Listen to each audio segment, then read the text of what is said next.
जी जी दीदी। फिर आपका नंबर आ गया। जी, आलस्य और प्रमाद का पीछे क्या कारण है?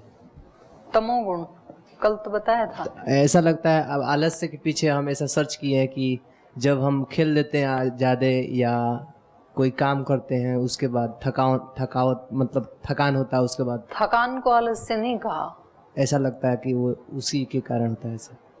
आलस्य अलग चीज है, थकान अलग चीज है, प्रमाद अलग चीज है। प्रमाद मन के आधार पे होता है। थकान तो मांसपेशियों को आदत नहीं है उतना जी। करने की, जी तो वो थोड़ा उसमें पेन करता है, जी तो उस समय आराम करना होता है। जी आलस्य ये होता है कि आपको बहुत ज्यादा थकान भी, मतलब कुछ पेन नहीं कर रहा है, जी लेकिन जी तो भी आप शरीर को करते नहीं है काम। जी और प्रमाद वो होता है जैसे आपको कहा जाए कि भाई कल ना वो लेके आना, जो आपको सूत्र लिखवा रखे हैं, मैंने निशान लगवा रखे हैं, वो लेके आना आप। तो 3 दिन से बोल रही थी ना मैं, जी तो आज तो आप लेके आए। 2 दिन आप, मैंने पूछा लाए, बोले जी नहीं लाए। कुछ तो लाए, कुछ नहीं लाए। तो जो कुछ नहीं लाए उनसे पूछा कि क्यों नहीं लाए, तो बोल जी भूल गया। ये जो भूल गया इसको प्रमाद कहते हैं। जी जी और एक होता है कि पता भी है कि हमें लेके जाने हैं सूत्र, फिर बोले कई लोग नहीं लाते हैं, छोड़ो ना, अभी इसको इतना वजन उठा के कौन ले जाएगा। तो हमें याद भी था फिर भी हम नहीं लाए, इसको बोलते हैं आलस्य, जी कि कल ले जाऊंगा। कहते हैं कि ये काम करो, हम खुद ही कहते हैं अपने आप को कि ये काम करना है, फिर बोले आज आज और रहने देते हैं, कल से करेंगे। इसको बोलते हैं आलस्य। कल से व्यायाम शुरू करेंगे, कल से प्राणायाम शुरू करेंगे, कल से सूत्र याद करना शुरू करेंगे, ये आलस्य है। और प्रमाद क्या है, सोचा भी था करूंगा, फिर बोल ध्यान ही नहीं रहा। ऐसे बहुत बार बोलते हैं हम, जी ये काम करना था मैं तो भूल गया, याद ही नहीं रहा। ये जो भूल गए ये प्रमाद है, मतलब एक तरह से विस्मृत हो जाना, विस्मृति, ये प्रमाद के कारण ही होती है विस्मृति भी। जी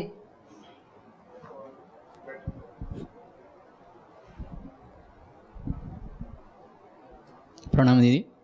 जैसे अभी चर्चा चल रही थी 8वें महीने में जो बुद्धि जो बच्चे का गीता की शिशु का, बात करो ना आप। नहीं इसी में एक दूसरा प्रश्न है कि जैसे हमने कभी समाज में देखा कि 7 महीने में भी बच्चा अपना शिशु का जन्म हो जाता है, तो इस स्थिति में कब उसकी बुद्धि का निर्माण होता होगा? कम विकसित होता है ना उनका, 7वां और 8वां 2 महीने हैं। सीमंतोनयन संस्कार करने का समय महर्षि दयानंद ने 7वां और 8वां महीना बनाया मतलब है। 7वें महीने में मस्तिष्क का निर्माण शुरू होता है और 8वें महीने में बुद्धि का निर्माण। मन तो एक यंत्र है, बुद्धि तत्व है। तो 7वां और 8वां जो महीना है वो दोनों इसके मन और बुद्धि के निर्माण के काल माने गए हैं। तो 7वें महीने में जिन बच्चों का जन्म हो जाता है तो वो बच गया, उसका विकास अभी और होना चाहिए था, ब्रेन का विकास।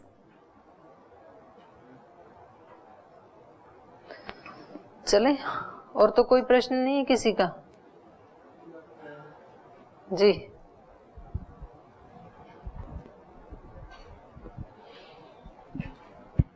ओम दीदी जी प्रणाम। कल एक प्रसंग चला था, साधु नाम दर्शनम पुण्यम तीर्थभूता ही साधव। तो ये आचार्य चाणक्य जी का ये नीति श्लोक में है, और आचार्य चाणक्य जी ही कहते हैं कि साधु नहीं सर्वत्र।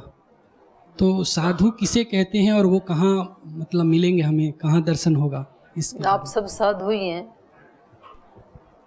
हर आत्मा साधु ही है, और जो अपनी आत्मा के उनको धूल को झाड़ देता है वही साधु पुण्यकारी हो जाता है। आप छिपे हुए साधु हैं, कुछ अभिव्यक्त साधु हैं। तो साधु तो सभी आत्मा हैं, कुछ अभिव्यक्त हैं, कुछ अनभिव्यक्त हैं।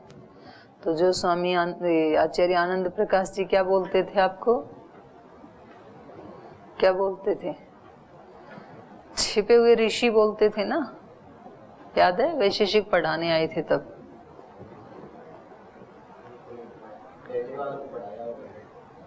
आप लोगों ने नहीं पढ़ा वैशेषिक? अच्छा, सूर्यदेव जी कहाँ हैं आज? मैं सोची इधर ही बैठे हैं।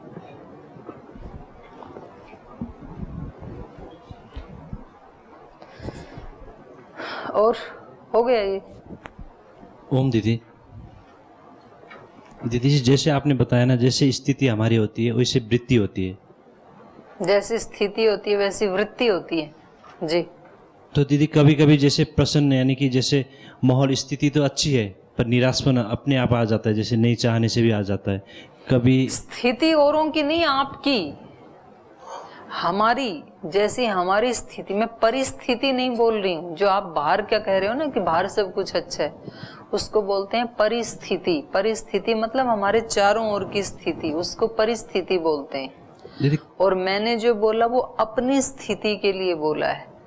जैसी हमारी स्थिति वैसी हमारी वृत्ति, ये बोला है मैंने। तो दीदी जी कभी कभी स्थिति तो अच्छी होती है फिर भी कभी निराशपन होता है कभी ना, वो निराशा की स्थिति है। निराशपन होता है तो निराशा की स्थिति। कभी कुछ चीज नहीं होता तो अपने आप निराशित होते हैं, जैसे कुछ है। तो यही तो स्थिति है, चित्त की स्थिति यही है। जब चित्त की स्थिति निराशा वाली होगी तो आपकी वृत्ति भी ढीली ढाली होगी, परफॉर्मेंस नहीं कर पाएंगे आप। और जब आपके चित्त की स्थिति उत्साह वाली होगी, उत्साहित चित्त होगा, तब आपकी परफॉर्मेंस बहुत बेटर होगी, बेस्ट होगी। जैसी स्थिति वैसी वृत्ति, वैसा कर्म, वैसी क्रिया। जैसे दीदी जी, जैसे उदाहरण, हम लोग जैसे स्टेज में या कहीं परफॉर्म करते हैं तो हमारी स्थिति तो उत्साह की होती है, परंतु जब वहां जाते हैं तो अपने आप जैसे भय बदल गई ना स्थिति। वहां जाते ही आप भयभीत हो गए, तो यही स्थिति है, भय वाली स्थिति है। भय वाली स्थिति है तो आपकी परफॉर्मेंस उतनी अच्छी नहीं होगी, फिर डाउट रहेगा। स्थिति ये थोड़ी है कि आपने एक बार सुबह उठ के बना ली तो वही रहेगी शाम तक। फिर भी मन से तो उत्साह होता स्टेज से है। पहले मन में उत्साह था, तो उस समय अगर आप स्टेज के पीछे किसी को कुछ अपना डायलॉग सुनाओगे तो अच्छे से सुना दोगे। मंच के ऊपर गए तो स्थिति भय से युक्त हो गई, तो अब आप सब भूल जाओगे। तो जैसी स्थिति वैसी वृत्ति, इसमें कोई डाउट की बात नहीं है। अब पढ़ लें, और तो नहीं है किसी का। कल वाले से संबंधित कुछ नहीं पूछा आपने, क्योंकि आपने चिंतन नहीं किया। शरीर छोड़ने वाला प्रसंग था कल का, कि जैसी स्थिति में शरीर छोड़ते हैं वैसी ही आगे गति होती है। आप लोगों को कई बार ऐसे हो जाता है कि जब सो देखा देखी होता है ना, किसी एक ने कोई प्रश्न पूछा तो उससे कनेक्टेड दूसरा तीसरा चौथा ऐसे प्रश्न पूछते हैं। हम अपना चिंतन करके अपने प्रश्न नहीं निकाल के लाते हैं, इसलिए जो हम खुद चिंतन मनन करके प्रश्न निकालते हैं ना, वो फिर हमें जीवन भर याद रहते हैं। और ऐसे ही मतलब मौका को देख करके, चलो ये कह रहा है, एक कोई विचार आ गया, फिर उसको विचार को शांत कर दिया मेरे वाले विचार से, फिर वो अपना नहीं बन पाता है वो ज्ञान। तो आप अपना चिंतन करके फिर प्रश्न निकाल के लाया करें। यदा सत्वे प्रवृद्धेतु प्रलयम याति देहभृत तद उत्तम विदाम लोकान अमलान प्रतिपद्यते। सत्वगुण की वृद्धि होने पर जब ये शरीर को छोड़ता है आत्मा, तब उत्तम विदाम, ज्ञानियों की, उत्तम विदान लोकान, ज्ञानियों के लोगों को, अमलान, जो मल रहित लोक हैं, निर्मल लोक हैं, उनको प्राप्त करता है। तो इस श्लोक में जो है 2-3 प्रश्न बनते थे, तो 2 का तो कल हम चर्चा ही कर रहे थे कि शरीर को छोड़ते समय सत्वगुण की प्रधानता 2 प्रकार से हो सकती है। एक तो तब होगी जब उस व्यक्ति ने जीवन भर सात्विक कर्म किए, उसका अपना जीवन सत्व प्रधान रहा, तो शरीर छोड़ते समय भी सत्व की प्रधानता रहेगी, क्योंकि अभ्यास वही है पूरे जीवन का। और दूसरा होता है कि जीवन भर तो रजोगुण या तमोगुण में रहे, लेकिन शरीर छोड़ते समय कोई ऐसा कोई संत सामने आ गया, कोई योगी सामने आ गया, कोई ऐसा वचन किसी शास्त्र का स्मरण में आ गया, या कोई सुना रहे हैं, उसको सुन करके जैसे भी सत्व की प्रधानता हुई, और उसी समय प्राण निकल गए बाई चांस, तो फिर उसको उन लोकों की प्राप्ति तो होगी, लेकिन उन लोकों की प्राप्ति होने के बावजूद भी जो पूरे जीवन भर के सत्वगुण के जो संस्कार रहे उनका भी उसको फल मिलेगा। तो कुछ लोग ऊंची स्थिति को प्राप्त तो कर लेते हैं, जैसे देवताओं में भी देवता कई प्रकार के हैं ना, देवों में भी कैटेगरी हैं, कुछ उत्तम कोटि के देवता, कुछ मध्यम कोटि के देवता, कुछ सामान्य कोटि के देवता, वहां भी कैटेगरी हैं। तो देवों के भी देव, तो उनको देवों का भी देव क्यों कहा जाता है? उत्तम कोटि के देवता हैं, उनको कुछ नहीं चाहिए, अपने स्मशान में बैठे हैं सब छोड़ करके, एक उसके ऊपर मृगछाला लेकर के। बाकी कुछ ऐसे भी देवता हैं उनको वस्त्र आभूषण वाहन सब चाहिए उनको, वो भी हैं। और कुछ ऐसे भी देवता हैं कि जिनको वो चाहिए, शराब चाहिए, मांस चाहिए, भैरों को तो ऐसे भी देवता हैं, उसको भी देवता कहते हैं तो ये भी 3 श्रेणियां हैं ना, तो वो उन लोगों को चले भी जाते हैं, तो उन लोगों में भी फिर जैसे जैसे जिसके रजोगुण आदि की प्रधानता रही जीवन में, तो उनको फिर वो उत्तम कोटि का वो नहीं मिलेगा। तो इसलिए ऐसे ही रजोगुण का भी है, माने शरीर को छोड़ते समय रजोगुण की प्रधानता रहती है, तो फिर मनुष्य का जन्म मिलता है। अब कुछ लोग, कुछ प्राणी ऐसे हैं कि शरीर छोड़ते समय सारा जीवन तो रहा सात्विक, लेकिन मरते समय उस समय प्रवृत्ति बन गई राजसिक किसी भी कारण से, तो अब उसको जन्म तो मिलेगा मनुष्य का, क्योंकि अंतिम समय स्थिति कैसी हो गई? राजसिक, लेकिन पूरा जीवन रहा सात्विक, तो मनुष्य होकर के भी देवता जैसा आचरण करेगा। तो मनुष्यों में भी 3 कोटि होती हैं, कुछ उच्च कोटि के मनुष्य होते हैं, देव प्रवृत्ति के लोग होते हैं, कुछ मध्यम कोटि के मनुष्य होते हैं, कुछ निम्न कोटि के होते हैं। शरीर तो ये मिल गया, पर उसका अभ्यास रहा जीवन भर तमोगुण प्रधान, तो फिर वो मनुष्य योनि में आकर के भी तमोगुण की उनमें प्रधानता रहती है। फिर ऐसे ही तमोगुण का भी है, तमोगुण के जीवन भर अभ्यास रहे या रजोगुण के अभ्यास रहे जीवन भर कोई व्यक्ति राजसिक या सात्विक प्रवृत्ति प्रधान रहा, वैसे कर्म रहे, लेकिन अंतिम समय शरीर को छोड़ते समय तमोगुण की वृद्धि हो गई, किसी भी कारण से तामसिक वृत्ति बन गई और तभी प्राण छूट गए। तो तमोगुण की स्थिति में प्राण छूटे, इसलिए वो निम्न योनि में तो जाएगा, लेकिन उसकी स्थिति अच्छी रहेगी। जैसे मान लो कि कल भरत का उदाहरण दिया, या कभी जैसे ऐसे कुत्ते आपने देखे हैं, किसी का स्पेशल कार्यक्रम होता है ना, CM PM का या किसी VVIP का, तो वो कुत्ते को लाते हैं ना सूंघने के लिए, चेन पकड़ के लाते हैं। मेरे को बहुत कई बार आश्चर्य होता है। अभी नांदेड़ गए थे, स्वामी जी का कार्यक्रम था, वहां पर CM को भी आना था सुबह, तो रात को जब वहां बैठे थे उस पे मंच पे ग्राउंड में कुछ काम कर रहे थे, तभी वो आए, बोल जी आप सब हट जाओ, नीचे जाओ, ये कुत्ता सूंघेगा सब कुछ। तो मुझे लग रहा है ये इतना बड़ा अधिकारी है पुलिस का, ये नहीं सूंघ सकता, ये सूंघेगा, तो मतलब ये उससे भी बड़ा हो गया फिर तो। भाई उसकी इंद्रियां तो इतनी ज्यादा शार्प हैं कि उसको पता लगेगा कि कहीं कोई बम आदि तो नहीं रखा है। तो इसका मतलब तो इस मनुष्य से ज्यादा ऊंची बुद्धि इसकी कुत्ते की हो गई, कितना आश्चर्य है। शरीर उसका श्रेष्ठ है और घ्राणेंद्रिय उसकी ज्यादा तीक्ष्ण है, वो सूंघ के ही बता दे, और बता भी देते हैं, सच में बता देते हैं। कोई बहुत बड़े बड़े जैसे ये ट्रक आदि कहीं लोड करते हैं ना, सामान जाता है, तो वो कुत्ता सूंघता है टायर के पास जा करके, कहीं कोई स्क्रू ढीला है या कहीं कोई ऐसी आपत्तिजनक चीज रखी, किसी ने रख दी चोरी छिपे, और पता लगा कि जाएगा तो उसका टाइम है, कोई बॉम्ब रख दिया, तो वहां जाके वो ब्लास्ट होगा और जो बड़े बड़े पेट्रोल आदि के टैंक है फिर उसमें आग लगेगी, तबाही होगी, ऐसे भी कर देते हैं। तो वो उसको खोल के दरवाजे को फिर खींच के लाता है, उसको बताता है यहाँ कुछ तो है, वो देखते हैं तो बम निकलता है। तो योनि तो उसको वो मिलेगी, लेकिन उसके जीवन भर के जो कर्म थे वो समाप्त नहीं होंगे। और आजकल तो बहुत लोगों ने ऐसे कुत्ते पाल रखे हैं, वो उस पे डालते रहते हैं सोशल मीडिया पे।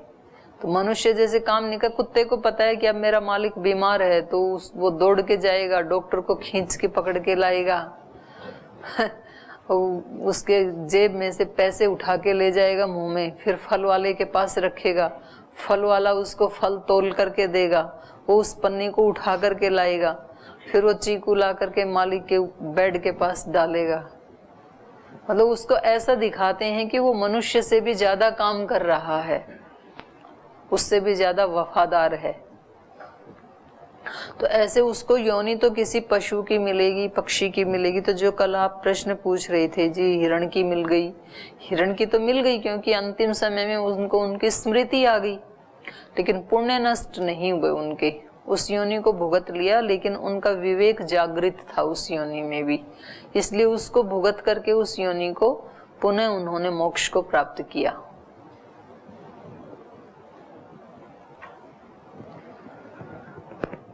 तो आगे चलते हैं अभी। फिर अगला प्रश्न है कि ये कौन से हैं? अमलान लोकान उत्तम विदाम, ये लोक कौन से, उच्च लोक कौन से हैं? एक तो हम तो पृथ्वी लोक को जानते हैं, उसके बाद अभी चंद्रयान भेजा है तो चंद्र लोक को जानते हैं, लेकिन वहां तो जीवन नहीं है। उसके ऊपर कौन से लोक हैं जहां जीवन है, जहां ये जाता है? उस लोक के बारे में कुछ नहीं पता है, लेकिन इस शरीर में भी एक ही लोक नहीं, कई सारे लोक हैं। जब हम शरीर के स्तर पर रहते हैं, शरीर को ही सब कुछ समझते हैं, इसी का नाम पृथ्वी लोक है। जो पंचकोश बताए ऋषियों ने वो समझ में आते हैं, अनुभव में भी आते हैं। तो ये शारीरिक मतलब शरीर को सब कुछ मान करके जब जीते हैं तो वो बहुत निम्न कोटि का जीवन होता है, वो सुख देने वाला नहीं होता है। तो ये पृथ्वी लोक है। फिर उससे आगे उठते हैं तो फिर प्राणमय, मनोमय, विज्ञानमय, आनंदमय, तो अपने शरीर में भी उच्च लोक हैं। तो जब कोई व्यक्ति सत्व प्रधान रहता है, सत्व गुण की प्रधानता रखता है अपने जीवन में, तो वो कौन से लोक में जीता है? फिर अमलान लोकान, विज्ञानमय लोक में कोश में रहेगा या तो आनंदमय कोश में रहेगा, ऊंचे लोक में रहेगा। वो सत्व की प्रधानता होने पर जो निकृष्ट भोग है वो उसको आकृष्ट नहीं कर सकते, उसको दिखाई देता है बिल्कुल साफ साफ, तो वो उसका मन ही नहीं जाएगा, उसको रोकना नहीं पड़ता अपने आप को, मन जाता ही नहीं है। और कोई जबरदस्ती उस चीज को सामने लाए तो मन हटता है वहां से। आपके खाने में कोई जबरदस्ती इधर ला के मांस रख दे दोपहर के खाने में, तो क्या करोगे? हॉल में से भाग आएंगे ऐसा काम तो मत कर ये करें, मारेंगे उसको। क्या मारेंगे? मुंह के मारेंगे, ऐसे कह रहा है। मारना नहीं, आप उसको देख भी नहीं पाओगे क्योंकि आपके संस्कार नहीं। तो आपको कोई प्रयास थोड़ी करना पड़ेगा उसको छोड़ने के लिए। स्वामी जी कहाँ गए थे? सऊदी अरब गए थे शायद। नहीं, कोरिया नहीं, जहां भी गए थे मुस्लिम कंट्री में, ऊंट रख दिया काट के खाने के लिए पूरी टेबल के ऊपर। तो स्वामी जी बोले ये क्या है? बोले स्पेशल आपके लिए। स्वामी जी घबरा गए, ये क्या मामला? और कोई रोटी राटी नहीं मिलेगी, चावल आदि नहीं मिलेगा। बोले इससे बढ़िया क्या हो सकता है? महाराज जी तो आ गए अपना पानी पी के, या आप ही खाओ। तो महाराज जी को प्रयास थोड़ी करना पड़ा उसको छोड़ने के लिए, जो उनका सुपर डिश था। तो जिस व्यक्ति को ज्ञान हो गया उसकी वृत्ति जाएगी ही नहीं नीचे, उसको ये पार्थिव सुख या प्राणिक सुख ये उसको सुख लगते ही नहीं है। उसके लिए तो ये सब घोर दुख हैं, नारकीय दुख हैं ये। रजसी प्रलयम गत्वा, और जब रजोगुण में रहते हुए प्रलयम गत्वा, जब शरीर छोड़ता है, प्रलय को प्राप्त होता है। प्रलय मतलब मरण, यहाँ पर मृत्यु। रजसी प्रलयम गत्वा कर्म संगीषु जायते, तो फिर क्या होता है, ये कर्म में आसक्त लोग जो हैं उनमें उत्पन्न होता है, और कर्मों में आसक्त लोग तो मनुष्य ही होते हैं। तो ये रजोगुण की वृत्ति में जब शरीर छोड़ते हैं उसका प्रतिफल है। तथा प्रलीनः तमसी मूढ़ योनिषु जायते, और जब तमोगुण में ये शरीर को छोड़ता है तो मूढ़ योनियों को प्राप्त होता है। एक देव योनि, एक मनुष्य योनि, एक निकृष्ट योनि। तो तीनों गुणों की प्रधानता होने पर इन 3 प्रकार की योनियों में जाता है। आगे बोल लिए थे ये श्लोक, नहीं बोले थे कल? है जी, कुछ कह रहे बोल दिए थे, कुछ कह रहे नहीं बोल दिए थे। दोबारा बोल लो, कोई बात नहीं। कर्मणः सुकृतस्याहुः रजसस्तो फलं दुःखम् अज्ञानं तमसः फलं सत्त्वात् संजायते ज्ञानं रजसो लोभ एव च प्रमाद मोहि तमसो भवतो ज्ञानमेव च ऊर्ध्वं गच्छन्ति सत्त्वस्था मध्ये तिष्ठन्ति राजसा जघन्यगुणवृत्तिस्था अधो गच्छन्ति तामसा नान्यं गुणेभ्यः कर्तारं यदा द्रष्टानुपश्यति गुणेभ्यश्च परं वेत्ति मदभावं सोऽधिगच्छति गुणान्नेतान्नतीत्यत्रीन् देहि देहसमुद्भवान् जन्म मृत्यु जरा दुःखैर्विमुक्तो मृतमश्नुत। कर्मण सुकृतस्य आहु सात्विकम निर्मलम फलम। सुकृतस्य कर्मणः, जो पुण्य के कर्म किए हैं उन कर्मों का, सुकृत कर्मों का, सात्विकम निर्मलम फलम आहु। अच्छे कर्मों का फल क्या होता है? पुण्य। जो पुण्य कर्म किए हैं उनका फल कैसा होता है? सात्विक, निर्मल। निर्मल मतलब निर्गता मला यस्मात्, जिसमें से मल चले गए हैं। तो सुकृत कर्मों का फल सात्विक होता है, निर्मल होता है। रजसस्तु फलम दुखम, और जो राजसिक कर्म किए हैं उनका फल दुख। अज्ञानम तमसे फलम, अज्ञान किसका फल है? तामसिक कर्मों का। तामस कर्मों का फल अज्ञान होता है, राजसिक कर्मों का फल दुख होता है, और सुकृत कर्मों का फल सात्विक और निर्मल होता है। तो जब हमें दुख मिलता है तो ये किसका फल है? हमारे राजसिक कर्मों का। तो ढूंढना फिर, जब जब मन दुखी हो ना, तो ढूंढना कि मैंने कौन सा राजसिक कर्म किया जिसके कारण अब मेरा मन दुख से युक्त है। तो पता चलेगा कि मैंने मन में किसी के प्रति कोई बुरा विचार लाया था, कोई बुरा भाव लाया था, उसका कारण है ये दुख। वो व्यक्ति नहीं है, उस व्यक्ति के प्रति मैंने जो सोचा था वो राजसिक कर्म था मेरा मन से, इसलिए मुझे दुख हो रहा है। तो चलो मैं उसको हटा देता हूँ, अभी आगे ऐसा नहीं सोचना, तो आगे वैसा फल भी नहीं मिलेगा फिर। और जब हमारा मन जब सात्विक होता है, निर्मल होता है, तो उसको देख करके सोचना कि मैंने सात्विक कर्म किया था। कोई सात्विक कर्म क्या किया था? मैंने ईश्वर के गुणों का चिंतन किया, उसकी कृपाओं का चिंतन किया, उसके कर्मों का चिंतन किया, जो समाज में माता पिता गुरुजन हैं, साधु पुरुष हैं, उनके पुण्यों का चिंतन किया। और ऐसी कृतज्ञता का भाव से जब मेरा हृदय भर गया तो ये क्या हो गया? सात्विक कर्म। और ऐसा सोचने से फल क्या मिलता है फिर? सात्विक फल ही मिलता है, और निर्मल, मेरा चित्त निर्मल हो जाता है ऐसे सोचने से। तो उसमें बताया ना योग दर्शन में 4 प्रकार की भावनाओं से चित्त प्रसादनम बताया ना। तो चित्त प्रसन्न होता है। चित्त प्रसन्न कब होता है? जब 4 प्रकार की भावना रखते हैं। तो ये क्या हो गया? सात्विक कर्म हो गया।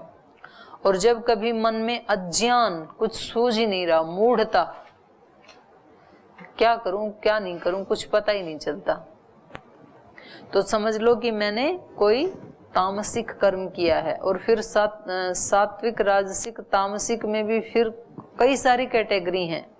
घोर सात्विक, मध्यम सात्विक, सामान्य रूप से सात्विक, पढ़ा है ना आपने उसमें? नहीं, योग दर्शन में भी तो पढ़ा है। क्या पढ़ा है? 9 श्रेणियां बताई ना वहां किसकी? योगी के कर्मों की। सूत्र बोलो।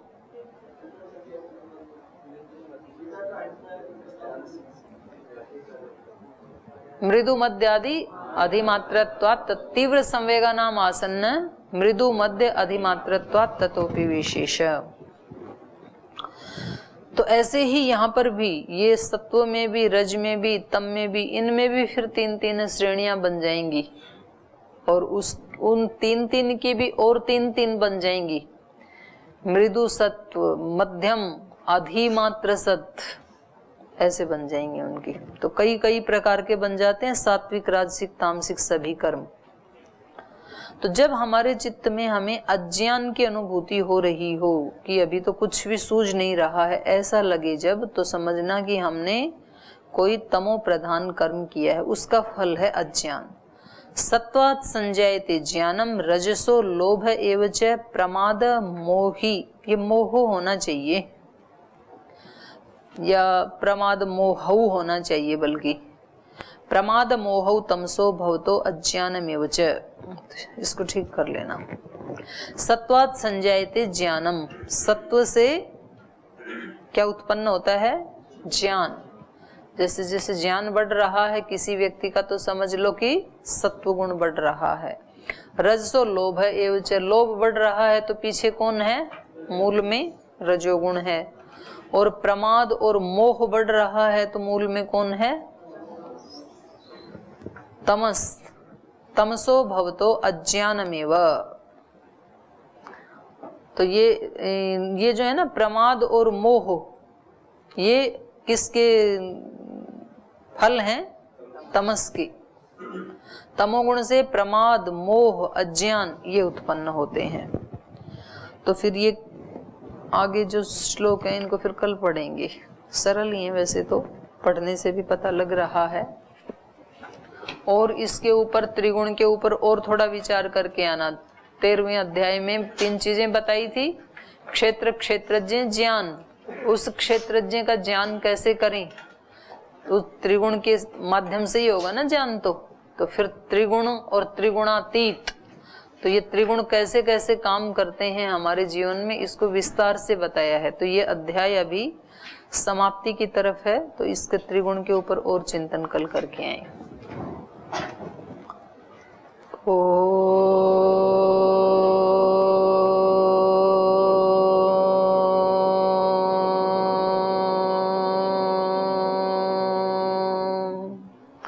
शांति शांति शांति। श्री गुरुभ्यो नमः।